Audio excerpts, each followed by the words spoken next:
आपको कॉपी अभी खोलनी नहीं है, आराम से देखना है बोर्ड पर मुगल काल। और मुगल काल का जो समय है ये 1526 से लेकर के और 1707 ईस्वी तक का है ना। आगे है पर वो उत्तरोत्तर काल में आ जाएगा। आगे है ना मुगल काल। और भी है मुगलों के जो इन्हीं में यहाँ अपन 6 को ही पढ़ेंगे मुगल काल में। कितनों को पढ़ेंगे? 6 को। जो विशेष हैं उनको पढ़ेंगे और आगे फिर अपन उत्तरोत्तर मुगल काल में देखेंगे उनको, जो अपनी 18 शतकों की क्रांति है ना उसमें। यहाँ सबसे पहले अपन बात करते हैं, ये है बाबर। कौन था? बाबर जो कहाँ का निवासी था? फरगना का था। फरगना का। फरगना से फिर कहाँ गया था? कहाँ गया था? भारत में। भारत में कौन सी जगह? अब आपके अफगानिस्तान वाले क्षेत्र में, काबुल में। इसका जो समय है ये 1526 से लेकर के और 1523 ईस्वी तक का है। यानी बाबर 1526 में मुगल सल्तनत की या मुगल काल की स्थापना करता है दिल्ली में और 1523 ईस्वी तक रहता है। उसके बाद में दूसरा जो इसका शासक था वो है हुमायूं। कौन था? हुमायूं। ये बाबर का ही पुत्र है और हुमायूं नाम। और ये इसका जो समय है ये 1530 से लेकर के और 1540 ईस्वी तक है। यानी ये आपका हुमायूं है, ये 2 बार शासक बनेगा। एक तो 1530 से लेकर के 1540 ईस्वी तक और एक 1555 ईस्वी में। 2 बार। बीच में यहाँ शेरशाह सूरी है, वो अफगानिस्तान का एक शासक था, अफगान शासक शेरशाह सूरी। ये शेरशाह सूरी यहाँ की शेरशाह है। ये शेरशाह सूरी 1539 से 40 से लेकर के 1545 ईस्वी तक रहता है। कब तक रहता है? 1545 ईस्वी तक। और इसके बाद में इनके जो पुत्र हैं, इनके पुत्र जिनका नाम है इस्लाम शाह है। क्या नाम है? इस्लाम शाह है।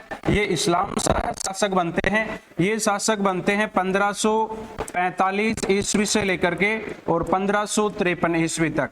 ठीक है। इसके बाद में इन्हीं के पुत्र हैं फिरोज। इस्लाम शाह का पुत्र है और इस्लाम शाह का जो पुत्र है उसका नाम है फिरोज। क्या नाम है? फिरोज। ये फिरोज शासक बनता है 1553 ईस्वी में। और फिरोज की हत्या करके इसका मामा था मुबारिज खां। ये किसका मामा है? फिरोज का। और साला किसका है? इस्लाम शाह का साला है। ये मुबारिज खां है, अपने भांजे की हत्या करके और क्या बन जाता है? यहाँ शासक बन जाता है आदिल शाह के नाम से। किसके नाम से? आदिल शाह के नाम से। यानी ये 1553 ईस्वी से लेकर के और 1555 ईस्वी तक रहा था। कब तक रहा? 1555 ईस्वी तक, है ना। कब तक रहता है? 1555 ईस्वी तक। 1555। यहाँ अब वापस 1555 ईस्वी में आपका कौन बन जाता है शासक? हुमायूं। हुमायूं 2 बार शासक बनता है। एक बार तो ये छोड़ करके शेरशाह सूरी से डरता हुआ जोधपुर की तरफ, पाकिस्तान की तरफ आगे चल जाता है ना। उसी समय मालदीव से सहायता मांगता है लेकिन मालदीव उसकी सहायता नहीं करता और गिरी सुमेल का युद्ध होता है। शेरशाह सूरी है इसके पीछे पीछे चला जाता है। किसके पीछे? हुमायूं के। और उसमें गिरी सुमेल का युद्ध होता है 1544 ईस्वी में, है ना। 1544 ईस्वी में गिरी सुमेल का युद्ध होता है और इस युद्ध में मालदीव है वो पराजित हो जाता है। और इसमें ये आपका जो सुल्तान है शेरशाह सूरी कहता है कि एक मुट्ठी भर बाजरे की खातिर में हिंदुस्तान की बादशाह खो देता, है ना। उसके बाद में आदिल शाह के बाद में ये अपन पढ़ेंगे सूर वंश में। कौन सा? अफगानिस्तान के सूर थे, है ना। शेरशाह सूरी के वंशज हैं। और उसके बाद में हुमायूं वापस बन गया 1555-56 2 साल तक। और हुमायूं के बाद में उन्हीं का पुत्र है वो कौन बनता है? अकबर। कौन बनता है? अकबर। अकबर शासक बन गया 1556 ईस्वी में और ये कब तक रहता है? 1605 ईस्वी तक। अकबर है ये 1556 ईस्वी में शासक बन गए और 1605 ईस्वी तक रहता है। इसके बाद में इनका पुत्र है वो है जहांगीर। कौन है? जहांगीर। जहांगीर शासक बनता है 1605 से लेकर के और कब तक है? 1627 ईस्वी तक। कब तक रहता है? 1627 ईस्वी तक। अकबर, अकबर के बाद में जहांगीर और जहांगीर के बाद में इन्हीं का जो पुत्र है वो है शाहजहां। कौन है? शाहजहां। ठीक है ना। ये शाहजहां शासक बनता है और शाहजहां शासक बनता है 1627 से लेकर के और 1658 ईस्वी तक। कब तक बनता है? 1627 से 1658 ईस्वी के मध्य यहाँ शाहजहां शासक बनता है और उसके बाद में उसका जो पुत्र है वो है औरंगजेब। औरंगजेब, औरंगजेब शासक बन गया 1658 से लेकर के और कब तक? 1707 ईस्वी तक। यानी ये मुगल काल के शक्तिशाली शासक थे। इन्होंने यहाँ पर भारत पर क्या किया है? शासन किया है।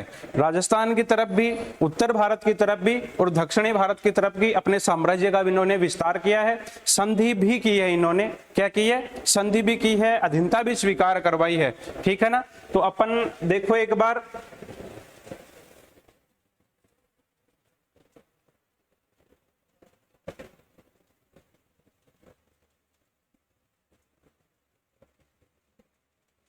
मुगल काल की बात कर रहे थे।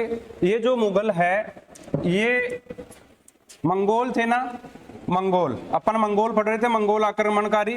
और मंगोल आक्रमणकारी थे चंगेज खां, तैमूर लंग, है ना। तो ये मंगोल से क्या पड़ा है? मुगल नाम होते होते क्या पड़ गया? मंगोल से आगे चल करके इनको क्या कहने लग गए? मुगल कहने लग गए। यानी मंगोल का ही अपभ्रंश के रूप में क्या नाम हो गया इसका? मुगल नाम हो गया। ठीक है, ये मंगोल था।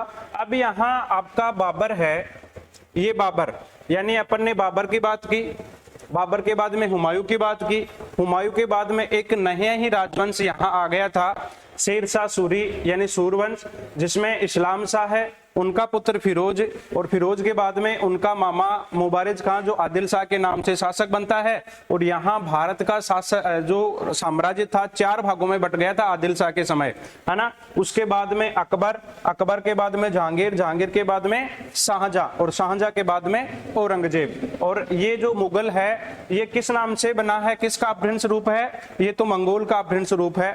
अब अपन बात करेंगे यहाँ, देखो सबसे पहले बाबर की, कि बाबर है कौन, ये कहां से आया था। अपन बात करते हैं बाबर, इसका बाबर नाम कैसे पड़ा, ये आया कहां से था, ठीक है, कौन से वंश से था, इनके पिता कौन थे, ये यहां तक पहुंचा कैसे, क्या कारण था कि भारत तक आया, है ना। तो यह अपन बात करते हैं। ये शासक बन गया 1526 ईस्वी से लेकर के 1523 ईस्वी तक, यानी 1526 से लेकर 1530 ईस्वी तक 4 साल तक इन्होंने क्या किया है? शासन किया है। और बड़े बड़े जो युद्ध थे उन युद्धों में भारतीय राजाओं को क्या कर दिया इन्होंने? परास्त कर दिया, ठीक है ना, हरा दिया। और हरा करके फिर यहाँ पर इन्होंने किस वंश की स्थापना कर दी? मुगल वंश की स्थापना कर दी, मुगल की स्थापना कर दी। तो आपका बाबर है, ये एक बार अपन एक नक्शा बनाते हैं।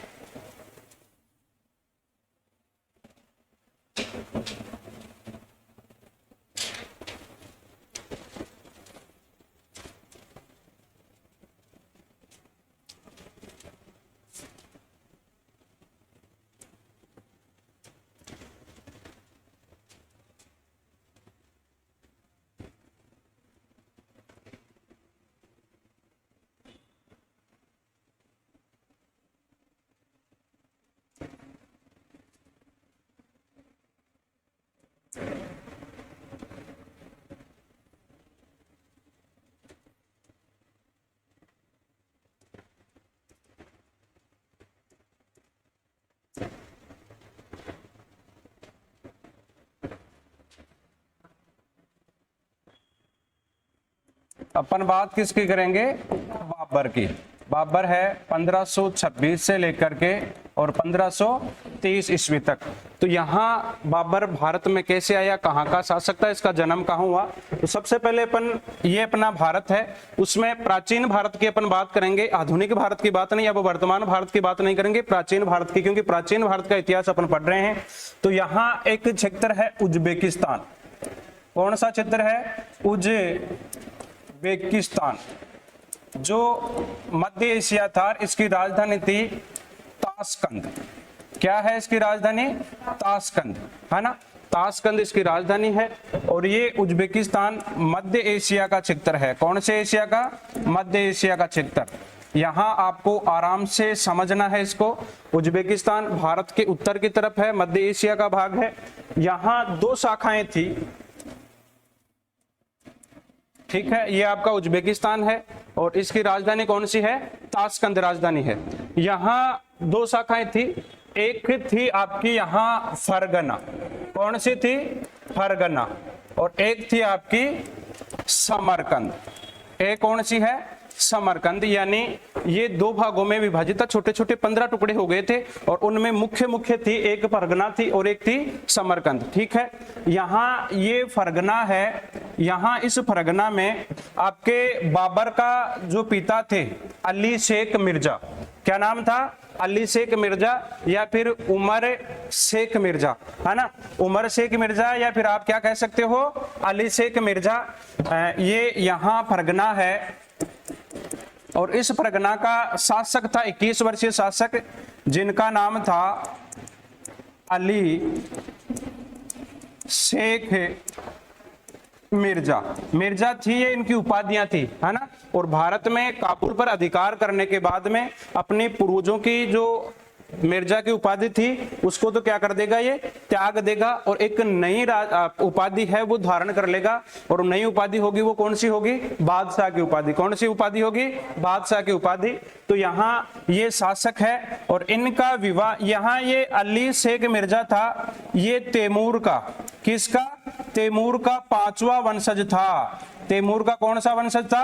5वां। कहने का मतलब आपका बाबर था, ये तैमूर वंश का 5वां वंशज था, 5वीं पीढ़ी में था, ठीक है। और इनकी माता का नाम था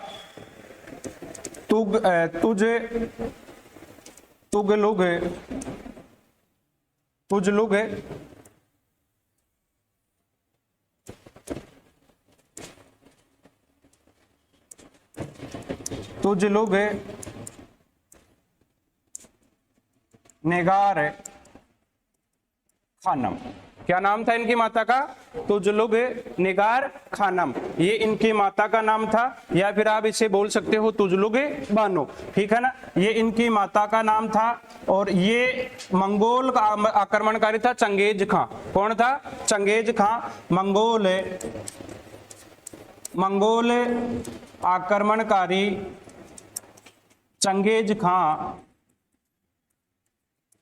खां के वंश की, मतलब 14वें नंबर की वंशज थी ये। कितने नंबर की थी? 14वीं पीढ़ी में थी।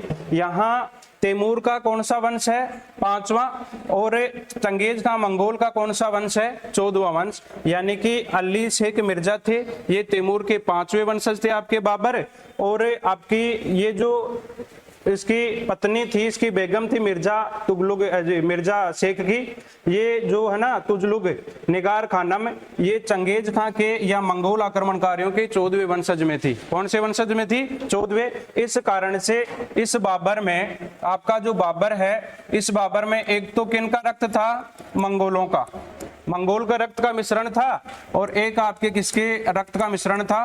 मंगोल और तैमूर के रक्त का मिश्रण था, है ना। और दोनों ही खतरनाक वंशज थे, दोनों ही क्या थे? खतरनाक वंशज थे, दोनों ही भारत पर आक्रमण करने वाले थे, ठीक है। अब देखो यहाँ समरकंद है, ये इनके चाचा के हाथ में था। किनके हाथ में था? चाचा।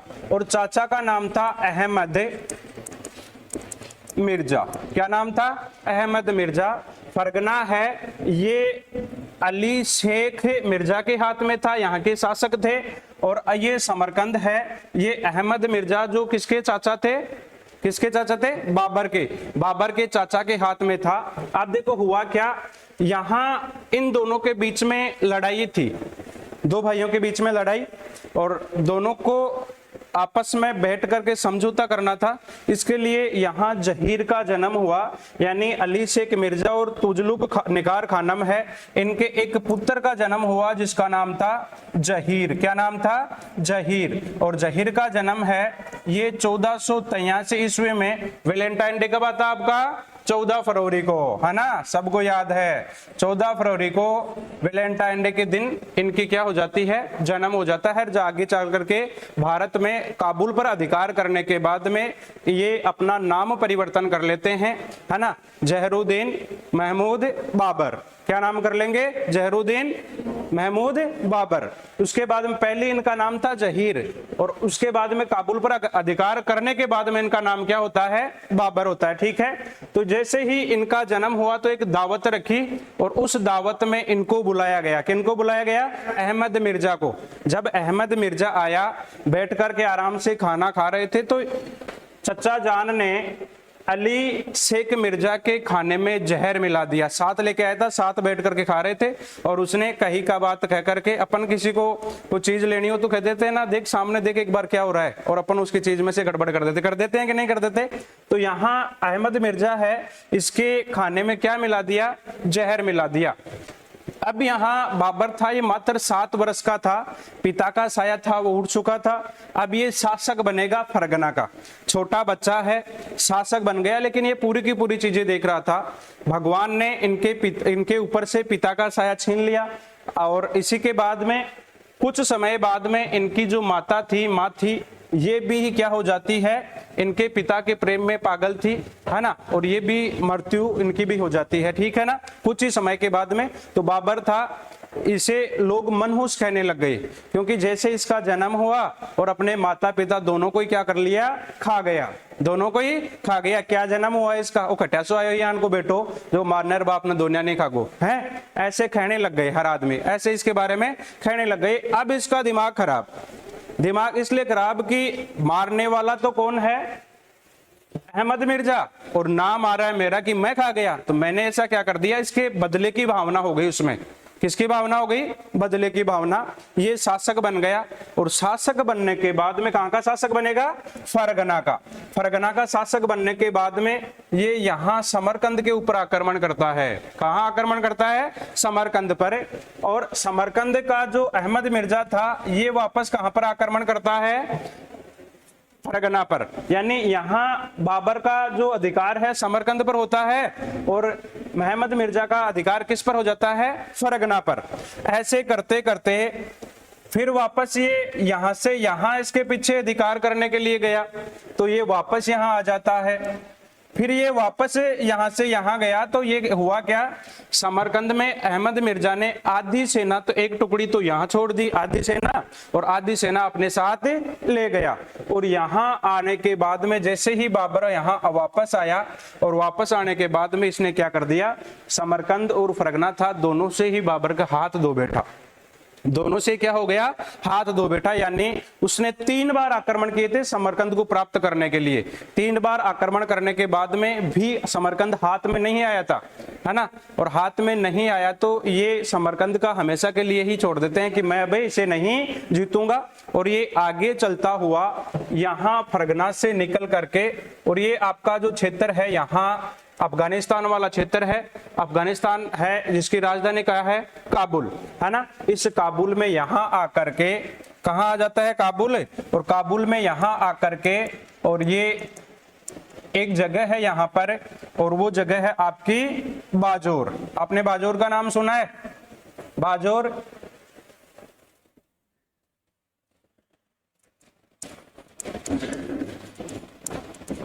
बाजोर, ठीक है। और ये बाजोर है अफगानिस्तान में। कहाँ है? अफगानिस्तान में बाजोर है, ये अफगानिस्तान में है। और यहाँ अफगानिस्तान वाला क्षेत्र है, यहाँ एक खैबर दर्रा पड़ता है। क्या पड़ता है? खैबर दर्रा। भारत में आने वाले जितने भी आक्रमणकारी थे ना, वो इस खैबर दर्रा के माध्यम से आते थे। खैबर दर्रा है, इससे पार करके आते थे। ये अफगानिस्तान में, आप इस साइड में खैबर दर्रा पार करके इस साइड में जाओगे तो आपका अफगानिस्तान होगा, और खैबर दर्रा आप इस साइड आओगे तो आपका कौन सा होगा? पाकिस्तान होगा, ठीक है ना, पाकिस्तान। तो यहाँ ये खैबर दर्रा था, कौन सा दर्रा? खैबर दर्रा। इस खैबर दर्रा को पार करने से पहले यहाँ ये इधर आता है भारत की तरफ, है ना, और भारत की तरफ आकर के सबसे पहले इन्होंने काबुल में बाजोर नामक स्थान पर जीत दर्ज की, और ये यहाँ बाजोर है, ये 1519 में इसके हाथ में आ जाएगा। कब हाथ में आएगा?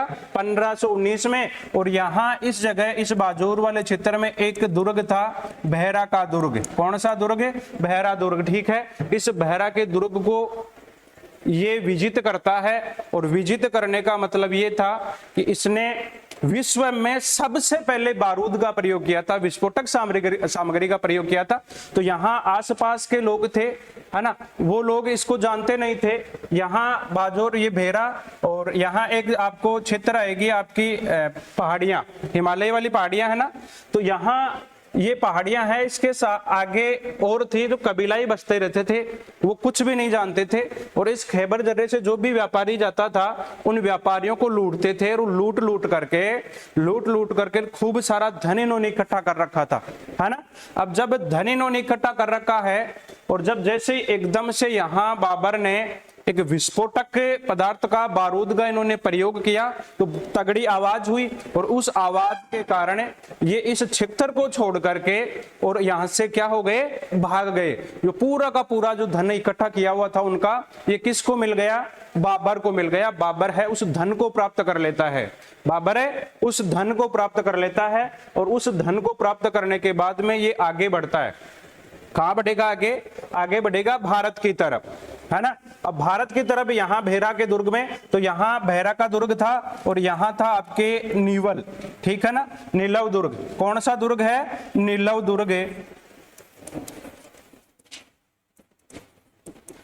यहाँ तो आपका भेरा दुर्ग खैबर दर्रा के उस साइड में, और यहाँ आपका कौन सा दुर्ग है? नीलव दुर्ग। यहाँ भेरा के दुर्ग में इतना धन मिला था इसे, देखो एक बार, भाग्य है यहां बुरी तरह से भाग्य इसके पीछे पड़ा था।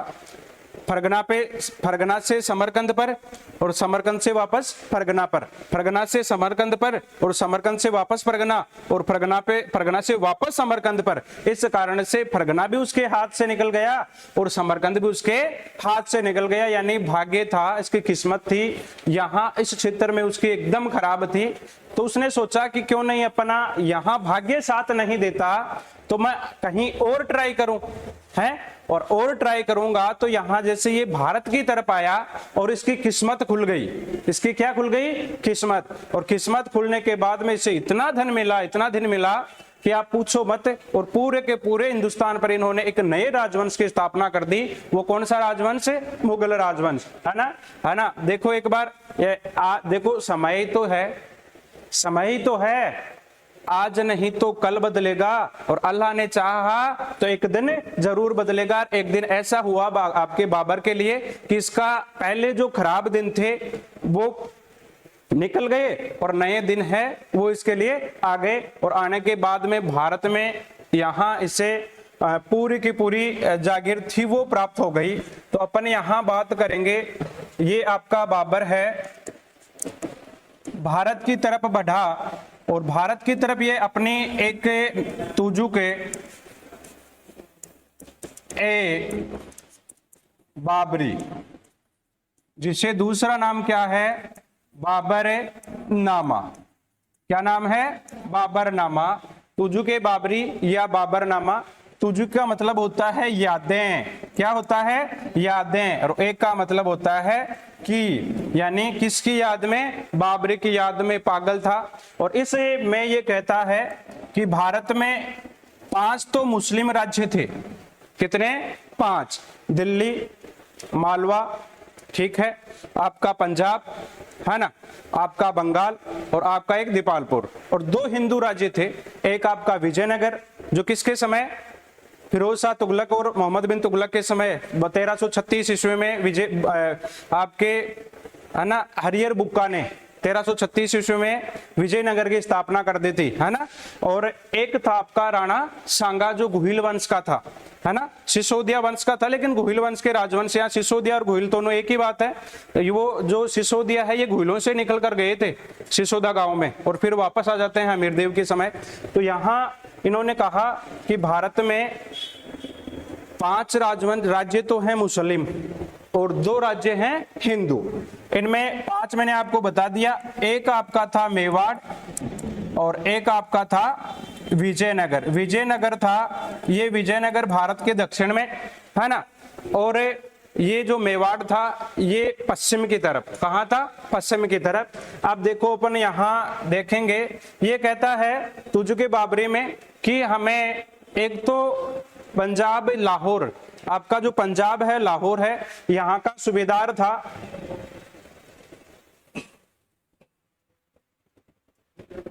पंजाब और लाहौर है, यहाँ का सूबेदार था और उस सूबेदार का नाम था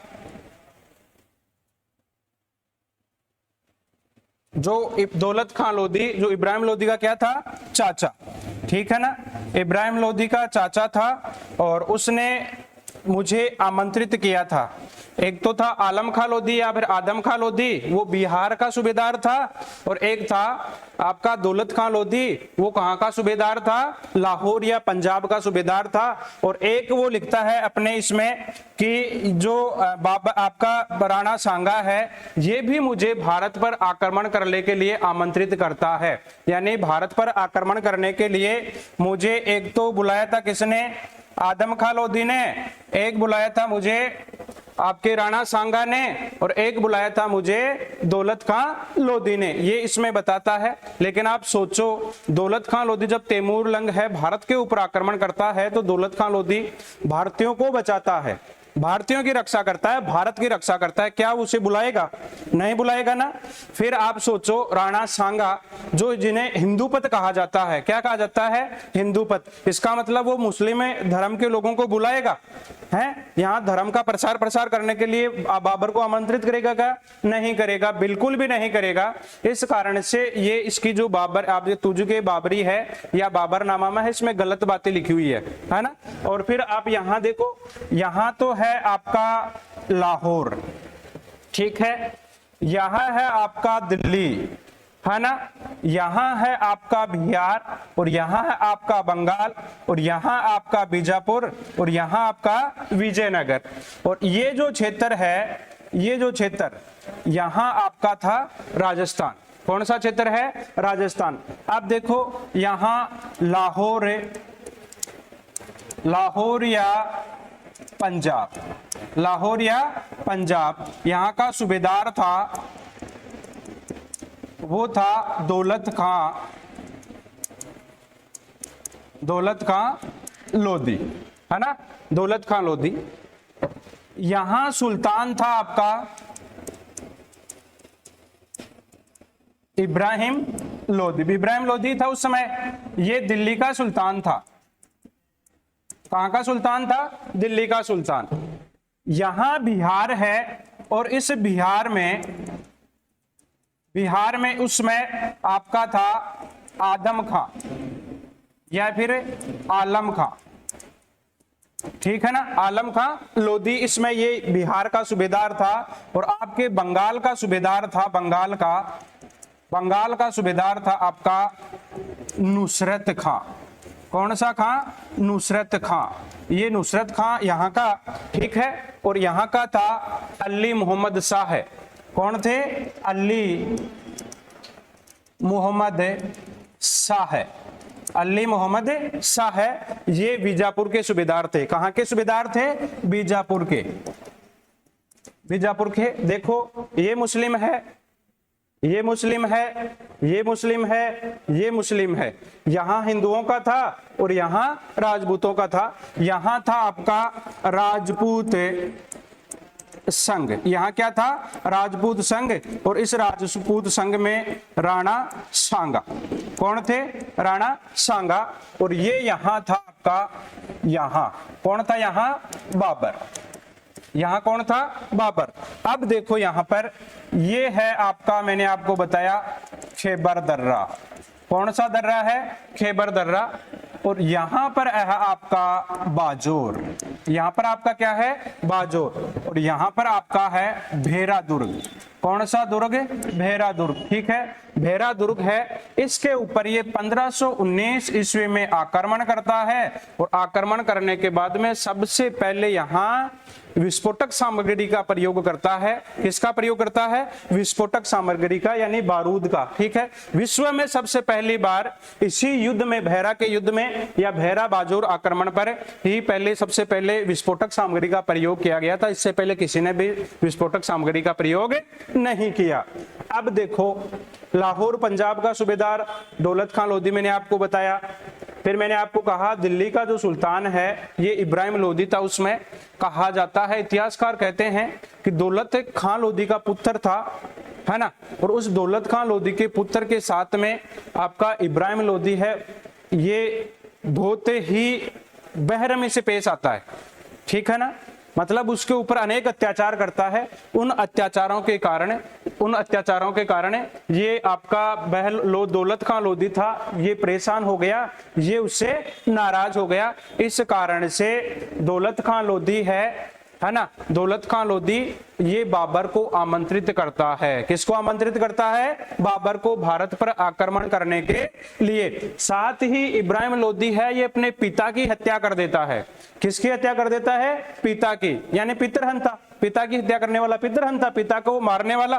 तो ये पिता की हत्या कर देता है और पिता की हत्या करने के कारण पूरी की पूरी दिल्ली की जनता और इनके जो वंशज थे, इनके जो घर वाले थे, इनके अमीर थे, इनके उलेमा वर्ग थे, वो पूरे के पूरे से नाराज थे। इस कारण से भी यहाँ इब्राहिम लोधी को भारत पर आक्रमण करने के लिए बुलाया गया। ठीक है, अब देखो यहां से आएगा, यहां इन्होंने आक्रमण किया और सबसे पहला युद्ध हो गया 1519 ईस्वी में, बाजोर भेरा का युद्ध हो गया ना। उसके बाद में जो युद्ध होगा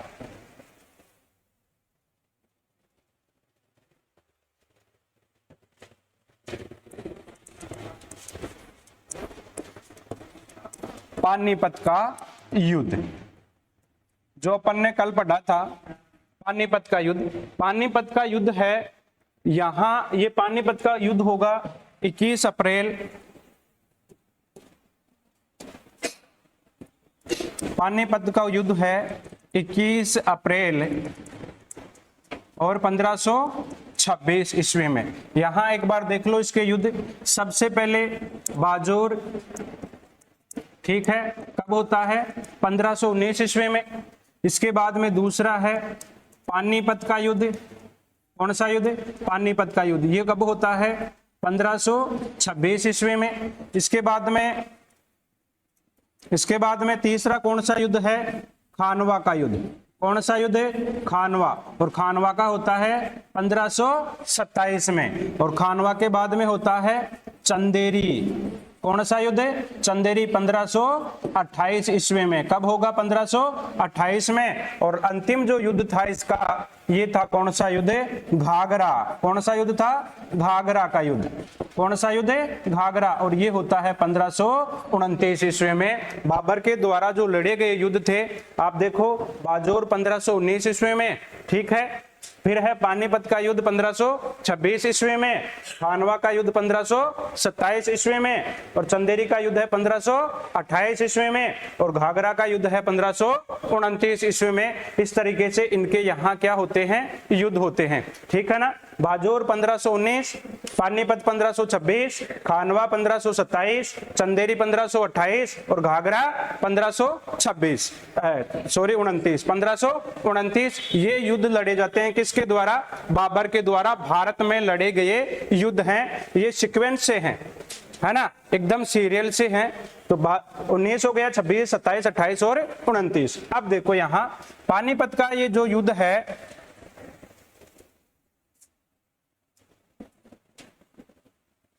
पानीपत का युद्ध इब्राहिम लोधी और किसके मध्य? बाबर के मध्य। तो पानीपत का युद्ध है बाबर व इब्राहिम लोधी के मध्य। पानीपत का युद्ध 21 अप्रैल 1526 ईस्वी को किसके मध्य हो गया? बाबर व इब्राहिम लोधी के मध्य। यहां बाबर है इब्राहिम लोदी को पराजित कर देता है और ये युद्ध में क्या हो जाता है, हार गया। और साथ ही युद्ध के मैदान में मरने वाला दिल्ली सल्तनत का पहला सुल्तान था। ये कौन कहता है, नियामतुल्ला। ये कहने वाला कौन है, नियामतुल्ला इतिहासकार है। वो कहता है कि युद्ध के मैदान में मरने वाला ये पहला सुल्तान था। सबसे बड़ी बात इन्होंने यहाँ पर एक तो होती है तुगलुमा पद्धति। कौन सी पद्धति, तुलगुमा या तुगलुमा पद्धति, और एक होती है आपकी यहाँ इन्होंने विस्फोटक सामग्री बारूद का, है ना, ये प्रयोग किया था। तो अपन एक बार देखते हैं ये जो तुलुगुमा पद्धति थी, तुलुगुमा, ठीक है ना, ये तुलुगुमा पद्धति थी या तुगलुमा पद्धति, ये होती क्या है। देखो एक बार, ये एक से यहाँ सैनिक टुकड़ियों को बांट दिया जाता था। किसको बांट दिया जाता था, सैनिक टुकड़ियों को, ठीक है, यानी 3 पार्ट उसके बना दिए गए, है ना। देखो अब 1 हो गया, 2 हो गया। एक टुकड़ी थी ऐसे सामने, हमेशा युद्ध होता है ना, युद्ध हमेशा सामने होती और हमेशा सामने ही आसी, ठीक है। जैसे यहां सेनापति है, सेना है, वो इस तरफ आएगी तो ये क्या करते थे, ये सोचते थे, सामने वाला ये सोचता है कि भाई ये तो सामने से ही आ रहे हैं, है ना। कहां से आ रहे हैं, सामने से आ रहे हैं। कहां से आ रहे हैं, सामने से, है ना। और ये सामने से आ रहे हैं, इसका मतलब ये है कि अपन आपस में युद्ध होगा। कैसे होगा, आपस में। लेकिन ये क्या करते, तुगलुमा पद्धति का मतलब होता है एक टुकड़ी सामने से आएगी और एक टुकड़ी यहां रहेगी, एक टुकड़ी यहां रहेगी, ये आगे चली जाएगी, ये दिखाई नहीं देगी, और फिर दौड़ते हुए इस तरीके से आएंगे, इस तरीके से आएंगे, और ये पीछे से वार करते थे। कैसे वार करते थे, पीछे से, मतलब ये दौड़ करके चारों ओर से यहां से आए और आने के बाद में पीछे से वार करते थे। सामने वाले को यही नहीं पता चलता, सामने वाले को यही नहीं पता चलता था कि अपने सैनिक हैं या फिर दूसरे के सैनिक हैं, है ना। उनको यही पता था कि सामने वाले ही हैं, सामने अपना टारगेट क्या है, सामने वाले को पछाड़ना, उनको मारना। लेकिन पीछे से आकर के ये घेर लेते थे, है ना। ऐसा ही कारण था कि यहाँ पर पूरे के पूरे युद्धों में इन्होंने तुगलुमा पद्धति अपनाई, इस कारण से पूरे के पूरे युद्धों में जीत गया। एक क्षेत्र वो था फरगना वाला, फरगना से समरकंद, समरकंद से फरगना, फरगना से समरकंद, समरकंद से वापस फरगना, और एक क्षेत्र था बुखारा, है ना। इन बुखारा पे ऊपर आक्रमण करता है, लेकिन असफल असफल असफल, है ना, हर में। और यहां आने के बाद में इतना भाग्य इसका खुला, इतना भाग्य खुला कि ये हारता हारता, ये हारता हारता जीत रहा है, ये हारता हारता जीत रहा है। पानीपत के युद्ध में हारता हारता जीत गया, ठीक है। और फिर आपके खानवा के युद्ध में हारता हारता जीत गया। या देखो एक बार आपका खैबर दर्रा है, इतना तंग रास्ता है, दर्रा का मतलब होता है तंग रास्ता या संकड़ा रास्ता, ठीक है ना। अब जब यहाँ से कोई सेना गुजरती है, उसको पता ही नहीं, नया पूरा का पूरा इलाका उसके लिए नया, तो अपने एक तो यहाँ कोई दूसरी जगह से आदमी आए और एक यहाँ के लोकल हर चीज जानेंगे ना, यहाँ हर चीज जानते हैं। तो वहां से जैसे ये आपका खैबर दर्रा को पार कर रहा था, तो वहां के यूसुफजई कबीला था, यूसुफजई कबीला, उन लोगों को ज्यादा ध्यान था ना वहां का, है ना। और वो हर एक को लूटते थे, लेकिन बाबर को नहीं लूट पाए। कारण क्या था, क्योंकि इन्होंने विस्फोटक सामग्री का प्रयोग कर लिया, और इस कारण से उनको डर लगा विस्फोटक से कि यार ये आवाज कहां से आ रही है, कोई ना कोई भूकंप वगैरह आ गया है, यहाँ कोई आपदा आ गई, इसलिए छोड़ छोड़ करके अपने क्षेत्र को और वहां से निकल लिए, वहां से भाग गए। तो हारने का, यानी आपके जो बाजूर है, भेरा है, यहां भी उन्होंने भाग्य का साथ दिया। यदि वो विस्फोट नहीं करता तो शायद जीत नहीं पाता, विस्फोट के कारण जीत गया। पानीपत के युद्ध में भी वो जीत जाता है, क्योंकि इब्राहिम लोदी के पूरे जो इब्राहिम लोदी से नाराज थे ना, वो किसका सहयोग करेंगे, बाबर का सहयोग करेंगे। और यदि बाबर का सहयोग नहीं करता तो इतनी बड़ी भारत का बादशाह इब्राहिम लोदी, है ना, भारत का सुल्तान इब्राहिम लोदी, उसके पास खूब बड़ी सेना थी, संपन्न था, आराम से कोई दिक्कत नहीं थी। और वो एक वहां से निकला हुआ आया था, उसके पास इतनी बड़ी सेना नहीं थी, अस्त्र शस्त्र वगैरह नहीं थे, लेकिन फिर भी वो लोधी वंश के सहयोगियों के कारण भारत पर जीत दर्ज कर लेता है ना। फिर आपका खानवा का युद्ध देखो, इसमें ये हो गया ना, यहाँ इसकी तो क्या हो जाती है, जीत हो जाती है, इसकी क्या हो जाती है, हार। और जैसे ही भारत में अब यहाँ हाल 1526 ईस्वी में एक नए राजवंश की स्थापना कर देगा, किसकी? मुगल काल की। इस तरीके से यहाँ बाबर के द्वारा भारत में अब धीरे धीरे ये अपने साम्राज्य का विस्तार करेगा, अपने साम्राज्य का विस्तार करेगा। तो फिर आपका कौन सा युद्ध होगा? खानवा का युद्ध। खानवा का युद्ध यानी आपके सिकंदर लोधी था, सिकंदर लोधी के समकालीन था आपका राणा सांगा। ये 1509 ईस्वी में शासक बनता है और 1528 ईस्वी तक क्या रहेगा? शासक रहेगा। 1509 से लेकर के 1528 ईस्वी तक यहाँ ये खानवा के युद्ध में बुरी तरह से पराजित होने वाला था। राणा सांगा की इतनी शक्तिशाली सेना थी कि आप पूछो मत, है ना। फिर भी वो जीत जाता है। उन्होंने जिहाद का नारा दिया था, एक धर्म युद्ध का नारा। कौन सा नारा? धर्म युद्ध का नारा।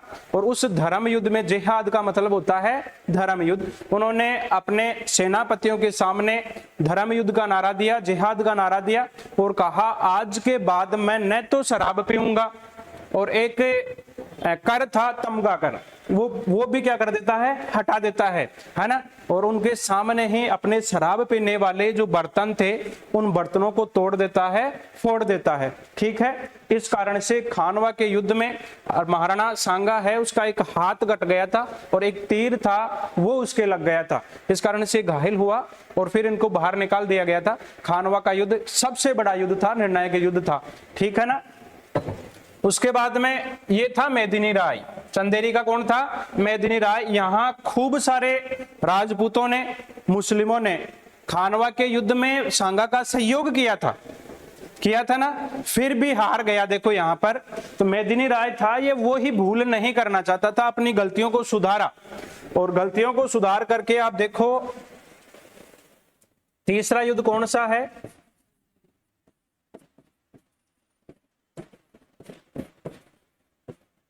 चंदेरी का युद्ध।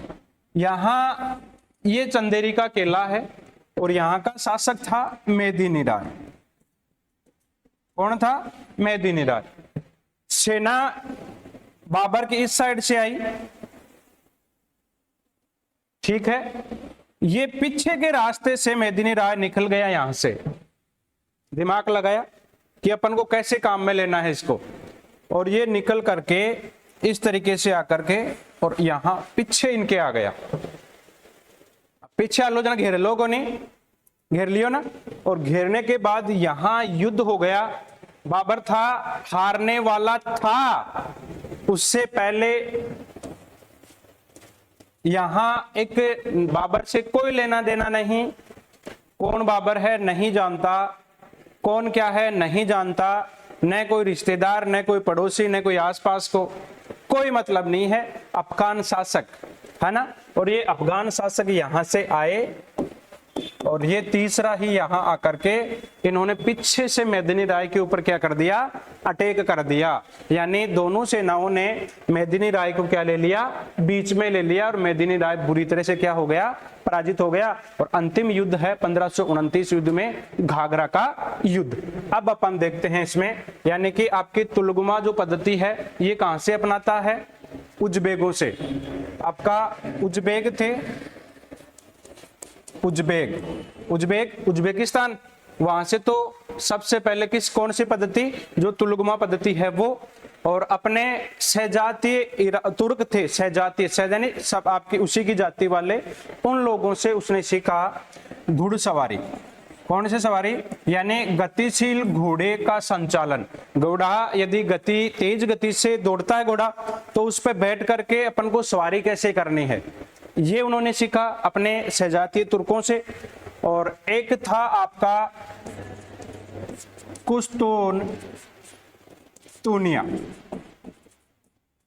कुस्तोन-तुनिया, यहां से सीखा इन्होंने विस्फोट है यानी बारूद के उपकरण चलाना। कौन से उपकरण चलाना? बारूद के उपकरण चलाना। ये इनके द्वारा सीखे गए थे। और ईरानी थे ना, ईरानियों से इन्होंने सीखा बंदूक चलाना, बंदूक का प्रयोग कैसे करना है ना। बंदूक का प्रयोग तुलगुमा पद्धति उज्बेकों से, और अपने वो जो सहजातीय तुर्क थे सजातीय तुर्क, इनसे सीखा गतिशील घोड़ों का संचालन, और कुस्तुनतुनिया से क्या सीखा इन्होंने, विस्फोट सामग्री का प्रयोग करना। ये बाबर के युद्धों में और जीत में सबसे अहम बात थी, या ये कहीं ना कहीं बाबर का साथ देती है। ठीक है ना। अब अपन इसमें लिख लेते हैं अपन। और जब ये यहां भारत पर शासन संचालित करने, कहने का मतलब जीत प्राप्त कर लेता है, और जीत प्राप्त करने के बाद जब वापस जाता है ना ये जीत करके, तब क्या करेगा, चांदी के सिक्के है वो देता है। किसके सिक्के देता है, चांदी के, यानी अपनी प्रजा को बांटता है। इस कारण से इसे क्या कहा जाता है, कलंदर। क्या कहा जाता है, कलंदर कहा जाता है। बोलो जी गोया।